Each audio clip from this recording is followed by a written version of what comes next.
Hey there, campers, and welcome back to another Disney Lorcana trading card game video here on Camp Legend. Gibby and I have been playing in some tournaments. Of course, we are excited to be talking about set championships, and we're now 3 weeks into the set championship season. There's 2 more weeks to go. Gibby and I have only been able to play in 2 apiece, but we do have at least a little bit of stuff to show for it. Each of us has claimed a Mirabelle promo card. Unfortunately, Yes, we have not grabbed a playmat. And part of what this discussion is us talking about why that may or may not be. Talking about the decks we chose, if we do anything different, and maybe what we're observing, and hopefully that can help you on your last 2 weekends of set championships. And we're hoping it helps us too. So I kind of want to we're sort of doing this as almost like a podcast style approach. So we're going to keep it, try to keep it to 30 minutes ish. But I kind of want to do a little bit of a storytelling component to it too, as we sort of walk through what we played, what worked, what didn't. So to start off, 2 weekends ago, I was supposed to play in one on Saturday. My girlfriend and I attended a wedding, and we were hungover, so we did not just go. had a little too much fun. We just had a little too much fun at the proverbial ball, and we turned into pumpkins afterwards, and did not make it out. And then the following day, I ran the tournament at Unplugged Games Cafe in Richmond. I think it went really well. We had 40 people sign up. Yeah. We had 36 people play. We capped the event basically, and then a couple people didn't show. And so there's a huge demand. And that's one observation, is people are turning out to these things left and right. People are traveling for them. It's awesome. So I ran that tournament. I thought it went really well. It was a interesting one to observe, being sort of the first weekend that people were running events in Virginia. I know that other places have been running some, but at least to my understanding, 2 weekends ago, no one else was running events in Virginia at that point on the previous weekend. So the first weekend it's available. And so it was pretty unknown. And the thing that was interesting is that on the tournament I did not go to, Emerald Amethyst was the winner. And then on the tournament that I ran, there was a pretty diverse top 8. And I was impressed to see that, which ended up being won by Ruby Amethyst. And that managed to, I believe, take out I think it was an Amber Steel sort of tempo deck, but there's some nuance there, which is that I think that the players knew each other, knew the matchup was bad for the Amber Steel tempo player because they tested together, and so they had to drive an hour home, and so they scooped it and didn't actually play the match, which is a little bit of a bummer for me. But so that sort of was my ability to observe the field before going into the first weekend. Now, Gibby, you played in that event. I did. Tell me how that went for you. Yeah, so I fresh off the back of moving from Memphis, Tennessee to Virginia. First weekend I showed up, my lovely wife allowed me to come play a tournament about 2 hours away, so I made the trek to Richmond, and I brought shout out to Mackenzie, by the way. Shout out to Mackenzie. Emerald Amethyst Tempo is what I brought to the Unplugged tournament. I was a couple points off of making it into top 8. I needed one more split to be a win, so I had 2 wins. It was 5 rounds of Swiss, so I had 2 wins. Okay, so I had 2. Yeah, so I had 2 wins, 3 splits, and a loss. So I needed one more of those splits to be a win, and that would have given me enough points to have made the top 8. But I just bubbled out of it and didn't make the top 8 there. Overall, had a pretty good set of matches. I felt like I performed well in those matches. I did feel rather untested. I felt like I didn't have the practice that I would want for myself going into an event like that. Like typically about a week or two before an event in the set championship series, I've locked myself in mentally on a deck, and I'm getting practice in. I'm using my weeklies, or my weekly local events and the weekends in order to fine tune my play, fine tune the deck, and get a better understanding of a local meta, which I didn't have any idea for. But oddly enough, even if it was even if I had been in the area, it seemed like there was a lot of people, to your point, that were traveling, that over half the field, from what I could tell, was Unplugged was not their local store. Right. They were all new to, even being from Unplugged, like you played there regularly, didn't really help you a whole lot, because you saw a bunch of new faces like me come in, and you didn't have any idea what their play style was, what decks they mained or played, or whatever it might be. So a little bit of an unknown field. Played against a couple discard lists, both Emerald Amber and Emerald Steel. Played against a purple Fossa list, which was interesting. Yeah, very unique. There's a popular content creator, Fabian, I think is what his real name is, but he goes by Earlmeister. He had been playing that recently, so someone probably jumped on the train with that. Saw a couple Amber Steel lists that I performed very well again. Those were my 2 wins, were both against Amber Steel, which in theory I wouldn't have thought that to be a favorable matchup for me, but overall. Well, and it was kind of a split, right? Because you had the Steel Song, and then you also had these like aggro tempo like lists that were sort of more like, dock based draw engines, lots of cheap questers, stuff like that. The 2 I played were strictly Steel Song, so I never saw the more aggressive Amber Steel list, but another avenue to go with that color combination that I wouldn't have expected. But overall, tournament was really fun, ran really well. Yeah, I enjoyed it. I was going to interrupt and say, I'm going to throw you for a loop, but maybe you can, now as we're getting into it, maybe you can pull that list up, just we can flash it on screen so people can see what you played. I think that Emerald Amethyst, actually, we were talking about it afterwards when you were heading out. Also, shout out to Gibby for, after realizing it wasn't making Top Cut, helping assist me doing deck checks and judging for a large portion of the finals. So I appreciate that. So this was the list. Nice, good stuff. That was quick. This is the list you played. We had talked a lot about it leading up, looking at a couple different choices. The interesting thing about this was, I was sort of feeding Gibby some information in the same way that I would to anyone else in my local store, anyways. About what the sort of the meta game is in my area. And I think we did walk away from it afterwards, Gibby, saying this was still a good call for the field that we saw, but you didn't see the matchups that we were targeting. My area is historically has a lot of people that love Ruby Amethyst, sort of proven out by there being a decent portion, less than ever before, but still a fair portion, one of which won. Red Blue, which was surprisingly absent. I think in like a 36 player room there was 2.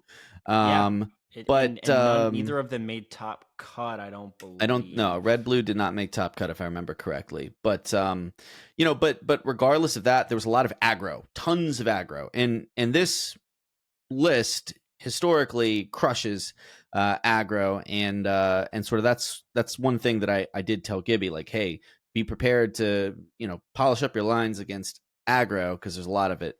Now, looking at this, in hindsight, is there anything that you wish you'd done differently? What cards felt really good, and would you consider playing this again in a set champs in the next 2 weekends?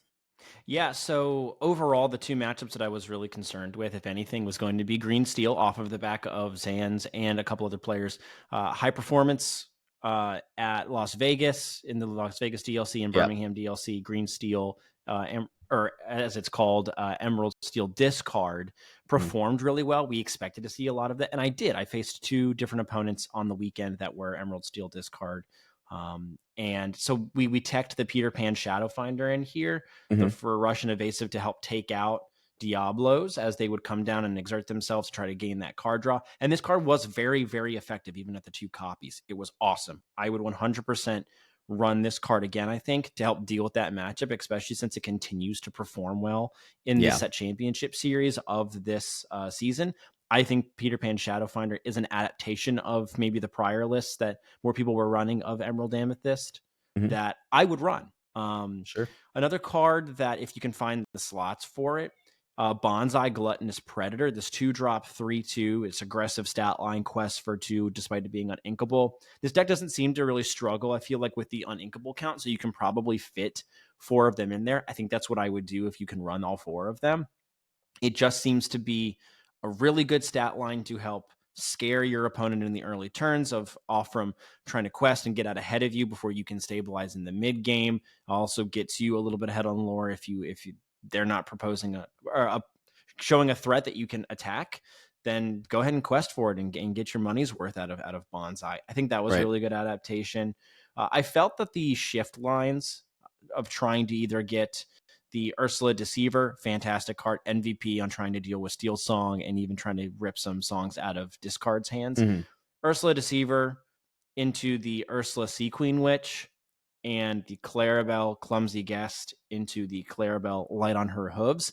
Because those cards are so far apart in the turns in which you're trying to utilize them, sure, it felt like the opportunities to shift weren't necessarily there. You really didn't struggle getting up to the higher ink counts unless you were against an aggro deck and you really had to focus on playing threats out on the board versus inking. Mm-hmm. More often than not, I just ended up playing these straight up, and Ursula doesn't feel like the best card to play. Not really. Just on paper, just from fully paying for it versus the shift, just because it's not impactful when it comes down outside of stopping your opponents from being able to sing, but you really want to be able to get the questing from it, use the body to challenge if you need to, and then exert a character if you're going to quest. Clarabelle would be fantastic. I would consider going maybe down to 2 copies of the Ursula Sea Queen Witch and maybe even fitting in another copy of Elsa or something in the mid game, like another Cloud Kicker. Right. To help deal with those mid turns, because Kit is another really great way to deal with Diablos or Ursula Deceiver of Alls from those discard decks if they don't have a Cove out. So yeah, Kit does seem like an essential piece. How many you run feels like preference based, but I personally wouldn't play this without at least 2 Kit Cloud Kickers. It's weirdly like a card that can sometimes blow the game out if you hit the right thing and your opponent is forced to redevelop a Deceiver of All or something like that and waste a turn, take a turn off, right? Of course, It is less good into the ward things. It's less good when things are on Coves, but that we'll circle back to Cove and thoughts on that. So this list, so you missed top 8. Would you play it again? Would you consider taking this to a set champs, or do you think that you would table this? No, I do think this is a great option for pretty much across the board for anybody. If you feel comfortable on this color combination and this style of deck and this kind of play style and this tempo, absolutely play it. I do think it is a great matchup. It has a favorable matchup table to majority of the field. Obviously, the discard list of Emerald Steel is very, very good. Probably the best deck in format right now, if you ask my opinion. And this does have a slightly unfavorable matchup to it, but not one that you can't win. I think It does have ways to beat that list. You just need to get out and quest early, get out a little bit ahead. But overall, I think I would perform better on this list now having a weekend under my belt of having played it. So I would expect a better performance from me as a pilot, along with the performance of the deck and maybe some fine tuning to it to maybe match up better against the field. There's quite a lot of aggressive decks out there. I only saw one on the weekend and I split it and off of a bad draw with my opponent going first, and they had a really good opening hand that a Amethyst Amber aggro deck would want to see. So they got what they needed going first, closed out the game, and then I crushed going first as well. So I do think running it back, or more often not, if you see these aggro decks, which are pretty prominent in this meta, I do expect this deck to perform better. So I do think this is a great option. The thing you have to remember, and this is something you have to remember for set championships, that depending on your area, and you may live in an area that does not have this example, but the most of the people I've talked to, regardless of where they live, have a larger portion of players than would probably be represented at a DLC that are not playing Emerald Steel or Red Blue, because those are 2 of the most expensive decks in the game.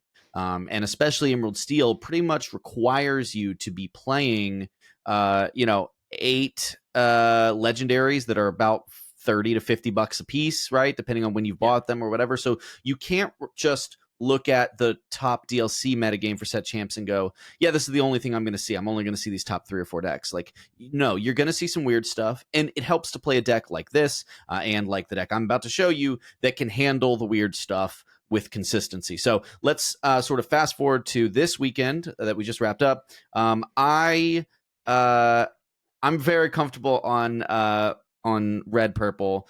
Ruby Amethyst has won me playmat in each of the last set championship series. So when it came down to it, I was looking at my Emerald Steel deck. I was looking at my Ruby Amethyst deck. I played them against each other, playing myself, about, I don't know, 7 or 8 times the night before, and my red purple won more often than my Emerald Steel, so I rocked with red purple. I played this in both events on Saturday. I played this on Saturday and Sunday.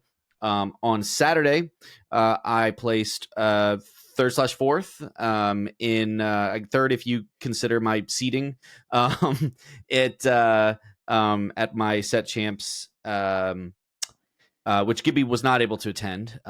So I attended one in Richmond. Unfortunately.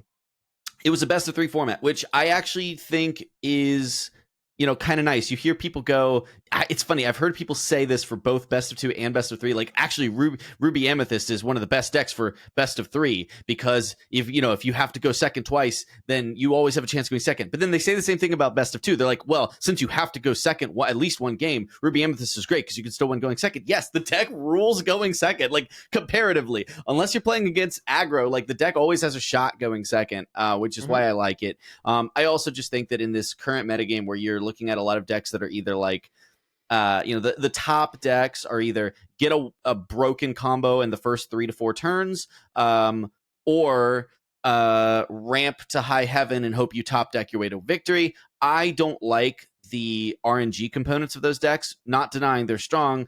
It just doesn't sit right with me. I hate sitting there looking at my top deck being like, well, if you're a Maleficent, I'm still in the game, and if you're a Tipo, I lose, right? So I hate that, and so I always want to play a deck where I feel like I have a ton of control at all stages of the game.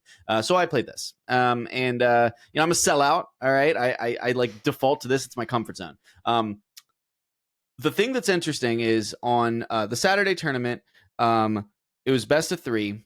So I got off to a hot start and was able to ID my way in. So round 1, I played against a Ruby Emerald, sort of like aggressive. It was an aggro deck, kind of a unique take by a player that I think is one of my favorite opponents in my area, and is a excellent Ruby Amethyst player. He told me, he said, hey, this is something I've been brewing. Last weekend I won 2 Mirabelles, so I figured I'd play something fun today. That is something that I'm hoping to catch people by surprise with, because he's like, everybody thinks I'm going to play Ruby Amethyst all the time, so I'm trying to get under them. They're going to mulligan, and I'm gonna play some Merfolks, play some Flens, and try to run away with it. Play some evasives, Ruby evasives and stuff. Really interesting concept. Caught me off guard in the game 1, but I managed to rally and turn it around, and then did sort of mulligan appropriately and win game 2. So 2-0'd that. Shout out to Patrick, awesome player. Then in round 2, I played against Emerald Amethyst, which I think, as we discussed earlier, is a terrible matchup for red purple historically, because you want to build up that big hand size, and then they play Clarabelle and they match your hand size, and then they just go faster. The cool thing there, though, was I sat down. I realized dude was playing Emerald Amethyst after he won the die roll and inked a green card, or inked a purple card and played a green card. And I'm like, oh, okay, great. And my strategy for the rest of the game was to try to balance my hand size so that I would, like, every time I got too low on hand size, I'd try to redraw up. Right, play a rabbit and bounce it, right? But I would not try to do the traditional strategy that red purple loves to do, which is to just sort of like just draw as many cards as humanly possible for the first 6 turns of the game and then be prep, right? At least against other decks. Like, I was like, I can't do that because I know the dude's going to Clarabelle. I know that I can't give him 5 or 6 cards off of a Clarabelle, right? I have to give him like 2. Fortunately, I think that strategy was a lot more effective than I thought it was going to be. I was like, even if I do this, it may not matter, but managed to win both games. One was kind of close, Player was at like 16 lore or something like that by the time I like flipped and stabilized and had castles and all that stuff going for me. And then the other game was kind of a blowout, weirdly. Went second both games. I think I saw what worked from my game one and like doubled down on that in game two. Played the board super hard. Played around some of the tricks and just made sure that my hand size was never big enough that a Clarabelle was particularly juicy. So that was cool. And then played Ruby Amethyst. And this is sort of the crux of like why I would recommend Ruby Amethyst to you. The situation in which I'd recommend Ruby Amethyst to a player to play at a set championship. And it is, one, is there a contingent of Ruby Amethyst players in your area that will play it regardless of the set? Because let's be honest, I'm one of those players apparently. And there are several others. There are several others in the area. And I know that. And then two, are you the best Ruby Amethyst player or one of the best Ruby Amethyst players? Now, I'm not claiming to be that, but I will say if you are going to pair into people who are playing Ruby Amethyst and you'll be forced to play the mirror. And the mirror is an art form. I think the Ruby Amethyst mirror is a little bit of like, you will hear all these hot takes around like, oh, just draw as many cards as possible and you'll win eventually. Or you'll hear takes like whoever plays the first castle wins. Or you'll hear a somewhat correct take, which is if you're the first person to be prepared, you'll probably lose. All of those are components, but playing the mirror is a rich tapestry of balancing hand size, board position, anticipating what your opponent's most dangerous lines in a given 2 or 3 turn span is and preparing for that, right? Like, don't ink your Maui if you don't have to, or if you are going to ink your Maui, make sure you've got a crab and keep something on the board, right? There's a lot of like contingencies like that like you can't just fixate on, I'm going to drop my locations as soon as possible and hope they can't answer it, because that's the way you lose.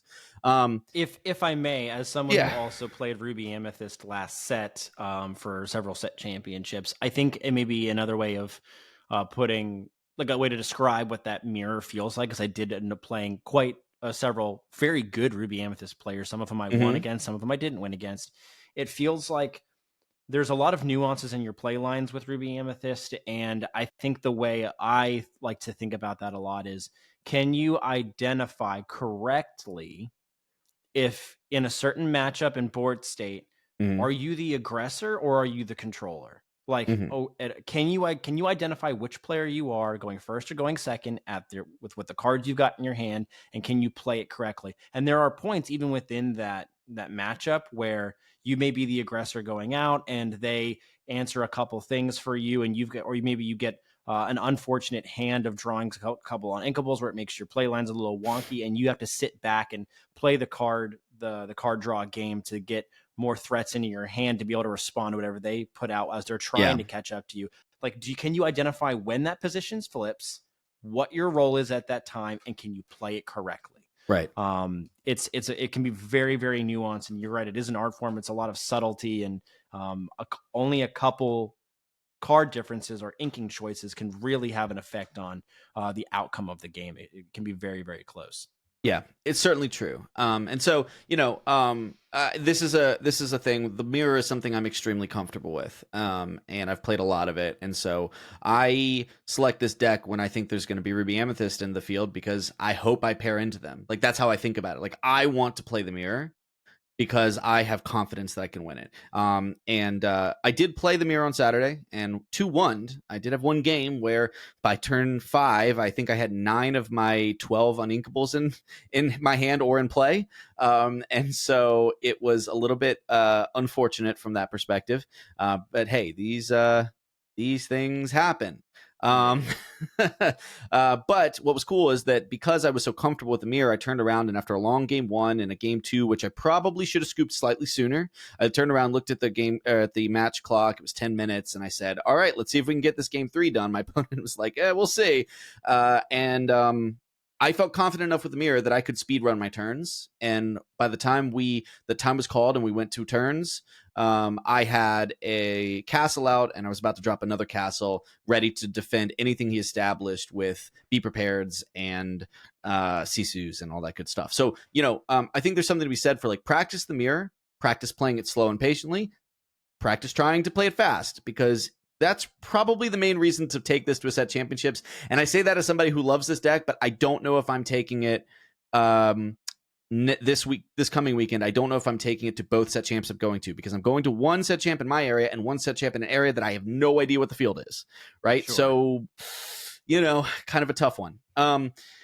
This deck, I feel like it's not that exciting. I think the only thing that's interesting about this list is that I was teching it for the mirror, but also for locations, because I've seen a lot of people, derping around with locations, and I don't like losing to locations. The other thing is go ahead. Yeah, the only other thing is, like, with this list, I accepted, hey, I'm probably not winning a hyper aggro matchup, which, just to finish my story and circle back to Gibby, Sunday I played against a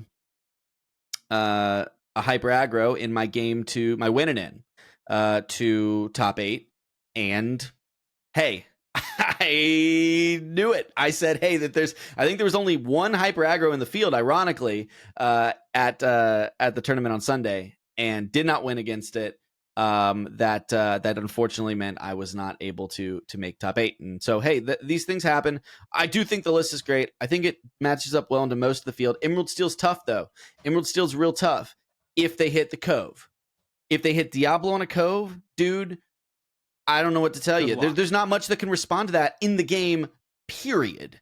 And unfortunately, just to circle back to like Saturday, and I know I'm a little all over the place, but that's what I lost to in the semifinals on Saturday. Was I played a best of 3 against an opponent. They hit Diablo shifted every single game, all 3 games. I was able to win the one game that they couldn't put it on a Cove. The 2 games they did put it on a Cove. The one game I got blown out. The other one, it went like 11 or 12 turns. But at the end of the day, I just could not match the fact that they have 3 separate draw engines, and they had drawn so many cards early enough in the game from me having to remove Diablo over 2 or 3 turns that I wasn't able to, unfortunately, spin it out. So I don't think this has a great Emerald Steel matchup. You can win it.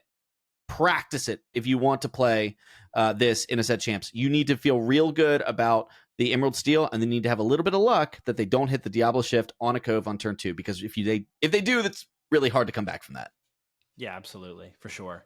Yeah, it's just a tricky matchup in general, but different decks have different ways in which they have to operate to try and beat it. Yeah. Let's shift over, Gibby. So fun slice of the story here is after the first weekend, where I mostly just watched people play, and I kind of looked at things. I said, maybe Red Fossa has some legs, maybe.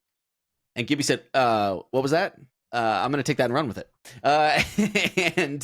So Red Fossa is a deck that I love through and through. I've played it in a couple different seasons, even though I've never taken it to a set championship.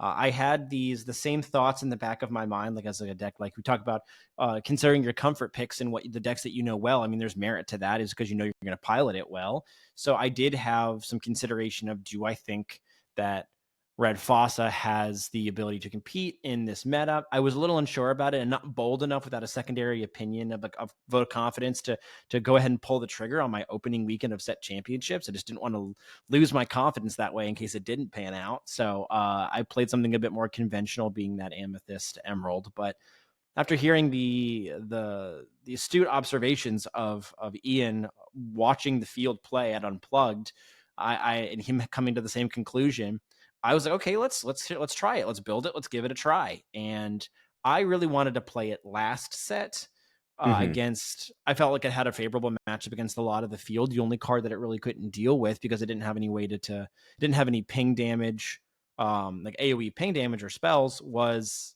I didn't think it had no way to deal with Bucky.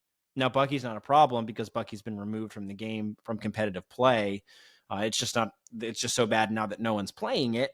But the deck in itself, like the shell of Emerald Steel, is pretty close. The Emerald Steel discard that people are running now is relatively close to what that deck was, minus Bucky. So I was like, okay, that's still going to be a tough matchup, but I do think it can operate in this world, and it can deal well with the rest of the field.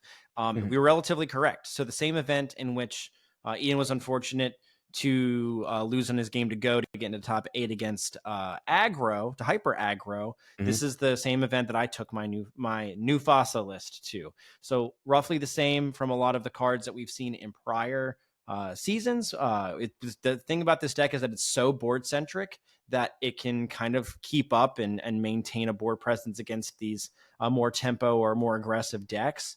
But it quests hard enough, and it's got the big enough bodies because it ramps with key cards like Gaston to try to get into your higher end cards like Mufasa or Maui, or even some of your board clears like Madame Medusa or Mulan, and even Big Sisu. We've teched it a little bit to be more on the board clear centric side, giving you several outs against a go wide board. This deck performed pretty well. My field that I played against on the event was I played against one red-yellow aggro list of centered around locations. Ian ended up playing the same list as well, so he also, I think, beat that player as well. But then the rest of my I don't like losing the location, so those crabs and extra rush units came in handy. They took care of it. So, took care of business. Outside of that round 1 for me, where it was that location aggro list, every round for me, for the rest of the 5 rounds of Swiss and my top 8 match, were all discard. It was all green steel discard or green yellow discard. And if I can actually interject there, my games on Saturday, same thing. I played Emerald in every single game except the mirror. So across every match I played, including in Top Cut, Emerald was a component of that deck. Deceiver Ursulas were everywhere. And hey, this deck doesn't care about that. It doesn't. And that's why it was another part of the meta decision that we looked at and said, why do we think this deck will perform well? Well, because it's not running any songs in which Ursula Deceiver, the 2-drop, can remove. Brawl is just an action. So if they try to look at my hand, either via Diablo, or if they try to use the Ursula Deceiver to try and rip something out of my hand and get their discard advantage going, they're gonna whiff every single time because they have nothing. On the reverse, this also, if like I'm playing an aggro deck or playing like Steel Song and they play Daisy Duck, the 1-drop, every time she quests, you look at the top card of your deck. If it's a character, you get to put it in your hand.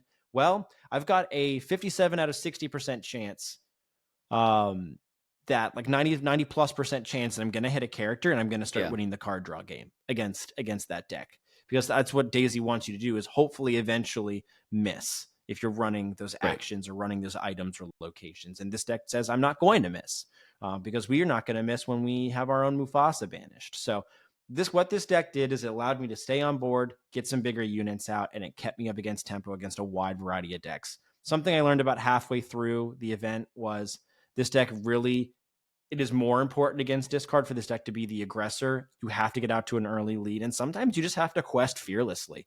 If I'm going to play the queen on 1 and then do the shift queen line on 2 to bring up this big queen, well, these Emerald decks really don't have a great way to be able to deal with that for the first couple of turns unless they get like an Ursula Deceiver out, or Ursula Deceiver of all, and they double sing a song, of like a damage song. The queen is going to gain you 4 lore fearlessly. Same thing with Flynn Rider Frenemy. If they can't clear it, then you're going to gain a lot of lore for free. So, well, and if I can just jump in here, the queen line is one that we had a lot of discussion about, because the thing that's interesting is, first off, I don't think this deck is that great into hyper aggro. Into more like tempo aggro, I think this can really play. Hyper aggro is one that when we were looking at, we're like, okay, are we scared of this? Do we want to put in like, 1/1 Sisu that kills 1 cost or 1 attack characters? Like, okay, we debated it. Gibby ended up, I think, cutting it the night before. We and didn't regret it, right? I think the thing that's interesting here though is the queen line, because we talked a lot about it, and what we sort of looked at was originally the synergy with that Sisu, but obviously with brawls, you also have that synergy there. And you also look at the fact that, like, there's not a lot that can remove 3 defense as quickly as you can put the queen out. And by the time you do put the queen out, right, for the rest of the game, you have the ability to, if they don't remove this 2-quester with a solid body, you have the ability to quest and then brawl something, even if it's on a cove, right? You can quest. So if they go morph shift into beast, okay, remove the attack, brawl, right? So you're forcing a really awkward situation for these Emerald Steel decks. And it's not perfect, right? Like there were ways around it, but there were specific ways, right? And the Emerald Steel deck doesn't love to be the one challenging. It wants to remove everything with actions typically, right? Yep. And so if you are putting out these wide board states with chunky butts, right, they're forced to have some awkward situations where they're either throwing their own units at you or letting you quest ahead, hoping to draw into the removal actions off the top. So, and the only removal actions that they're really running that they could play, if you brawled something, they'd have to be looking for let the Storm Rage on, which only does 2 damage and doesn't take out the big queen. Strength of a Raging Fire, they don't have a big enough board built up right. yet to They be would able have to be utilize playing that. They would have to be playing like 1s and 2s down, which is not what they want to do. They want to be establishing Prince Johns and Deceiver Vol. So gives you some nice time. I think that is sort of the unique innovation in this list. And just to keep things sort of moving, Gibby, you did play against Emerald Steel, the same player twice. Talk about that matchup real fast, and we can sort of, then I want to move into like looking at the list and what you would change going forward. Yeah, I did take games off of this Emerald Steel player. So I played them in Swiss, and we split 1-1 because it was a two game format. Yep. So we split with them 1-1. I pretty handily won game 1 against them too. Like I went wide enough. You hit a point against discard with this deck where you go, I don't want you to have the ability to continue to build your hand size off of discarding me. So I'm going to empty my hand onto the board and into my Inkwell, and I'm in a top deck, and my top decks are going to be more valuable than yours when you get to like that 5 ink, 6 ink range. And that was proved to be the right strategy. I was big enough on board that eventually he got some beasts down, he got some Diablos down, he drew a couple extra cards on his turns, and he couldn't clear my board fast enough. I just quested in his face. On the reverse, if they are established the Ursula Deceiver of Alls and they're clearing your board more effectively because they're singing songs twice here and there, they will be able to manage your board. So your board you have to stick a board faster than they can remove your threats. So we split in the Swiss, and then in the top 8, they got the better of me. I think they were a bit more familiar with my list at that point too. But surprise factor, unfortunately, gone. Yeah, and there's a couple things that I would change to this list too, and I'll roll that conversation into it to kind of handle some of the discard stuff. But I think there were some times where I either got rid of a brawl because I didn't think that they had the additional threat, and I needed to establish another threat on board, or I just couldn't get out fast enough, and my deck wasn't aggressive enough to build a big enough lore lead where I just didn't eke it out in the late game. So moving into things that I think I would change, we've talked about, I think this deck just needs to go fast. It needs to quest hard in all facets of the cycle here. In your early drops, as you get into your ramp with Gaston or Julieta or Pongo, like you need to have the ability to continuously gain lore as you go through. So we've talked about dropping the Mulan 1 drops and the Mulan 6 drops, getting rid of that line. It really wasn't super useful. I was able to heal Mulan utilizing cards like Julieta and Rapunzel in order to gain cards back into my hand, but you can do that with other units too. And we also still have this Mother Gothel, Withered, and Wicked, which does a great job of that as well. So we've talked about changing out Mulan for Daisy Duck, something that quests really hard and also gives you the ability to maybe challenge a unit and then heal it up with Julieta or Rapunzel to continue your card draw engine. Gaston was an MVP. If I can chime in actually about Gaston, one of my favorite plays with this deck is Gaston on 3, and then doing a 1-2 punch of Gothel Rapunzel on turn 4. Yep. It's gross. I mentioned that to somebody this weekend because you're establishing a 3-4 on board and a 1-5 on board, and drawing 3 cards and drawing 3 cards off of it. So off of a turn 4, like that's disgusting. Yeah, it is a huge tempo play, and it allows you just to be wider than your opponent ever imagined that they could, because they're thinking, okay, what could he possibly play? Probably playing 1 unit, maybe a 3/3. Oh, I could probably do this next turn, and it completely just blows your opponent's mind. Yep.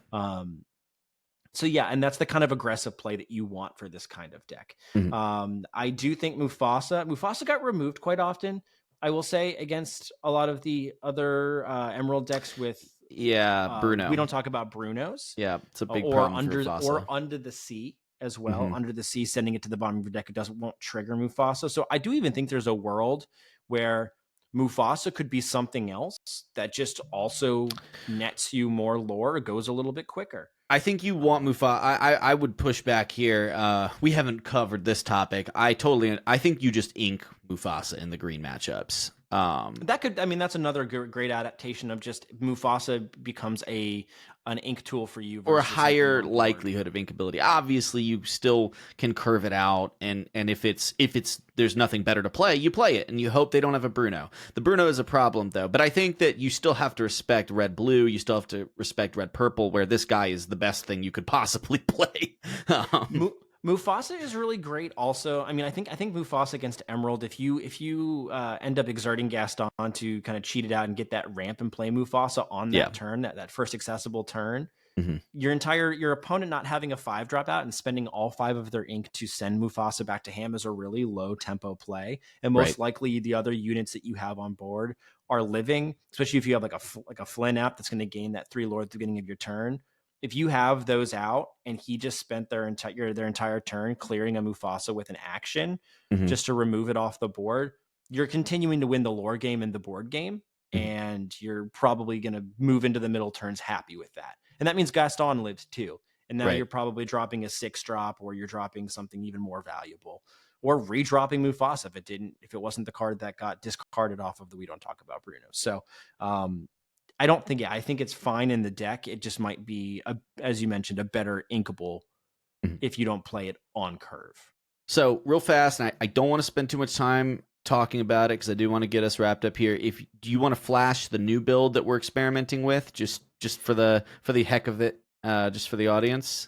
So I don't have it up right now. Like we can attach it in the notes because I reverted a lot of the changes utilizing this list. But some things that we're thinking about that we're doing is using the daisies at the 1-drop, upping the Pongo list, the amount of Pongos, just so we have additional card draw.